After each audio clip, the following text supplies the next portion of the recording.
Hey guys, Mr. Neese going to talk to you about 17A. Let me read it. Describe the economic effects of World War II on the home front, such as mobilization, the end of the Great Depression, rationing, increased opportunity for women and minority employment. So, the war is going to be what gets us out of the Great Depression. It is a huge mobilization on our part to shift our economy into a production economy that is going to produce for the benefit of the war, providing supplies and materials for the war.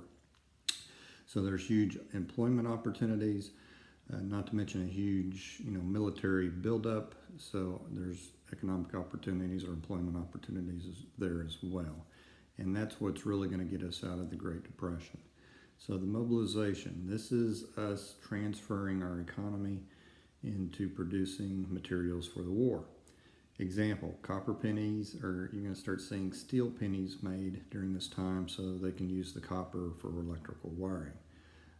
Women would wear hose over their legs, nylon hose. This nylon is now going to start being used more for making things like parachutes. Car production is going to go down. Car design is going to go down. The car designs aren't changing a whole lot. They're not really very exciting in what they look like for what cars are being made. And not as many are being made because we need to be making planes and tanks, and we need the metal to do that, which also brings in rationing.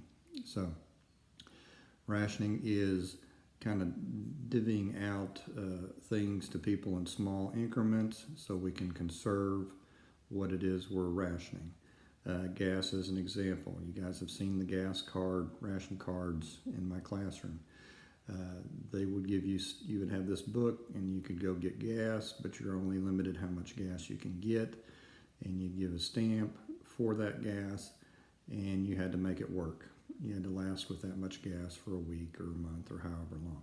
Same thing with flour, sugar, other things that they needed to conserve and try to get overseas to feed the troops, or in this case for gas, obviously to run the tanks and planes. So we had to start rationing. So our economy has kind of shifted, but that creates opportunities, because if a lot of men are in the military, then a lot of women are going to have the opportunity to get out and go work in the factories. So you'll see the Rosie the Riveter poster that's showing that this is how the women can help contribute.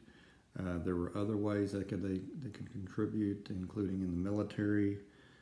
Some of them, let's see, women accepted voluntary emergency services called the WAVES, women Army Corps called the WACs, U.S. Cadet and Nurse Corps, several opportunities for women to start getting into the military a little bit.